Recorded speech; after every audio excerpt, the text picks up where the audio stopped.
My people, my people, my people. What's happening?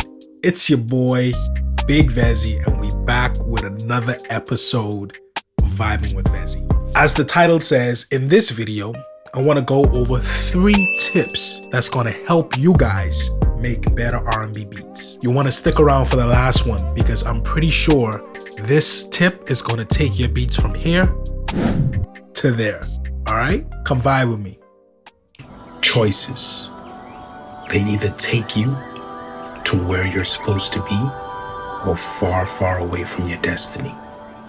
But one thing about Yah, he'll give you countless opportunities to get it right. But just know that it all begins and ends with you. And when you say yes, the real journey begins. The journey to transformation, the journey of discovery, the journey of steady growth. So the first tip is texture. That could be rain sounds, waves crashing, cars driving by, anything or any sound effect that you place in your music that helps set the setting for your music. Because remember, we're all telling stories, right?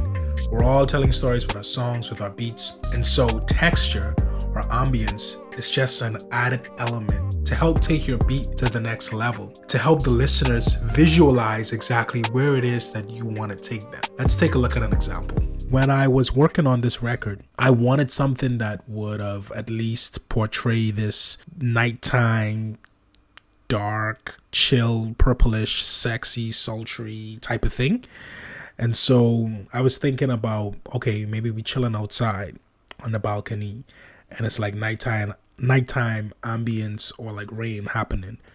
And so I was searching through sounds, and I actually came across a percussion loop that had the actual ambient sound that I wanted as well.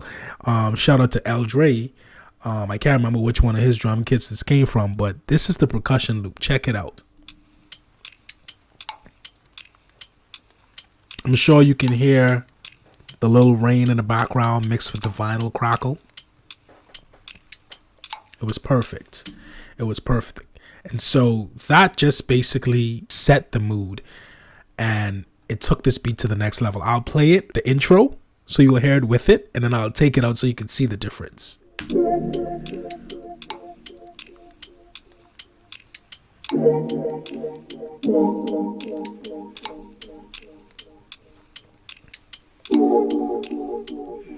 All right, now listen to it without it. You hear the difference?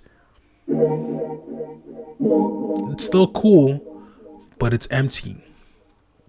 I don't know where I'm at. I don't know where we're going. But when you add it back in, okay, it lets you know right away where we at. Yeah.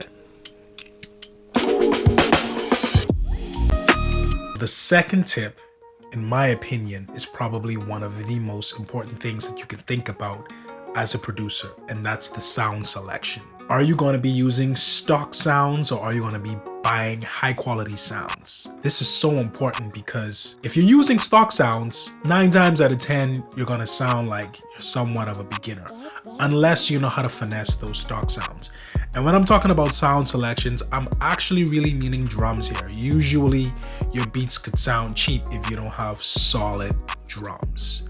A great place to find these stuff is at Splice. They're not sponsoring me at all. You can go over to Splice. Another place that you can check out is actually Drum Broker.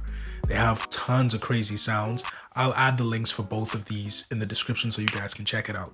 But let's take a look at what I got to show you. And so guys, I strongly recommend that you find producers that you like, whose sounds, drums, synths, loops, whatever, are high quality.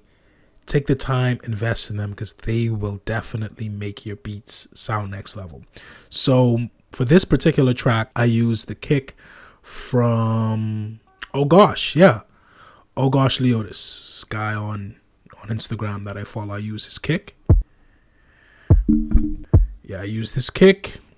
I used R&Bbeats' snare from his drum kit volume 4, and for hats I use LJ's hats, and I'll just play the drums by itself so you guys can hear what it sounds like. I'll put the loop in there as well.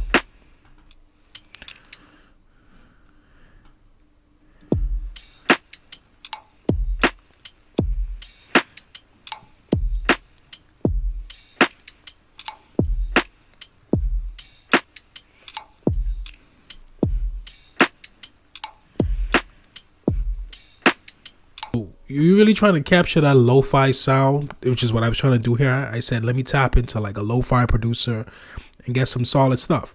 It wouldn't sound good if I had trap drums on this or like some cheap lo-fi stuff. You know what I mean? Like, it wouldn't sound good if I had those things on here. So if you're in need of sounds, you can't afford it at the moment, hit me up. I'll send it to you. Every producer should have great sounds, great quality sounds, because sound selection is what's going to make you beat. Another great thing to also consider in regards to sounds is you can actually record these sounds yourself. Buy the different instruments, or if you play other instruments, you can just add this into your production, and I promise it'll take it to the next level. The last and final tip to take your beats to the next level: arrangement.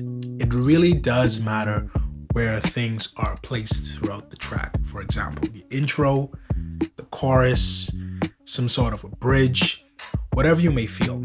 These things have somewhat of a formula, and these formulas, when put together well, again, can elevate your beats and take it to the next level. It's so important to consider using dynamics to evoke certain emotions, or also to indicate that, hey, we're going into another section, or a change is about to come. These things help the listeners to really stay engaged to what you have going on. So as you can see right here in this section, we have the intro, we have the chorus section.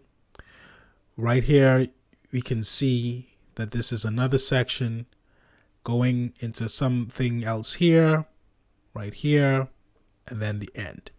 All right, so let me zoom in just a little bit so you guys can see. So when I talked about arrangement, it's so important to give your listeners something to expect or something unexpected. So for example here, right, I have the intro, which is somewhat empty, going into the chorus, and then I bring in another element. See, this first part is empty, and then I bring in another element. Also, before I get into this section here, you can see where I cut out some of the elements. So I took some stuff out, have a riser going into the next section. So again, this is what I mean by dynamics. You want to keep your listener on their toes, taking things out, adding things in. This is going to help the overall vibe, the overall experience for the listener, and ultimately take your beats to the next level. So let me just kind of show you this section right here coming out of the chorus. And right here, a new element. So now we know we on another part. Same chord, same vibe, but we got a new element.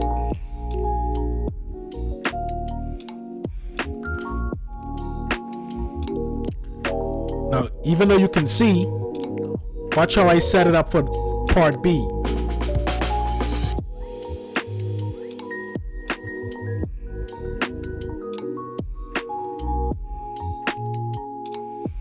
Yeah.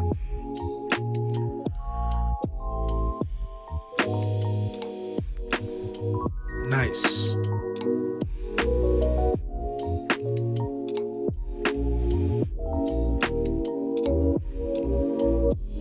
Again, all vibe. The arrangement is so important. You see, now we're in part B, because the first minute and 12 seconds were pretty much the same.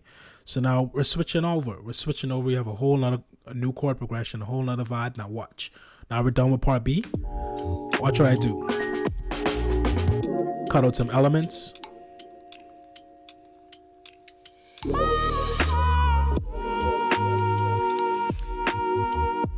So everything I did there was to set up the outro or the last chorus. All right.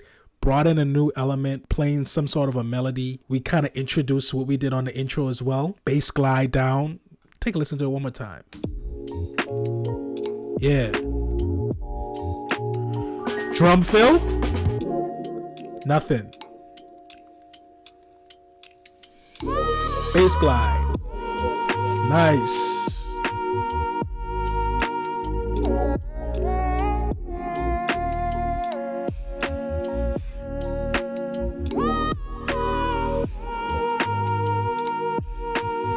And then coming down to the end, simple. And then this is our outro. And sometimes simple is key, guys. You don't have to do too much with the arrangement, but I still did things with the arrangement to make it effective enough so that the listener has something to listen to throughout the whole beat. Something new is coming up. It's not just on loop. You know, I'm basically telling a story. I'm giving an outline of what it is that I'm experiencing, and I want you to experience it with me. So that's really what your arrangement is supposed to be about. Yo, guys, I just want to say thank you from the bottom of my heart for tuning into another video of Vibing with Vezy. For the past few months, I've been in the middle of moving. There's been some life changes, but I'm back posting these videos a lot more frequently. I hope I was able to add some value to you. Thank you all so much for adding value to me, and I'll see you guys in the next one. All right, y'all be safe. Much love. Peace.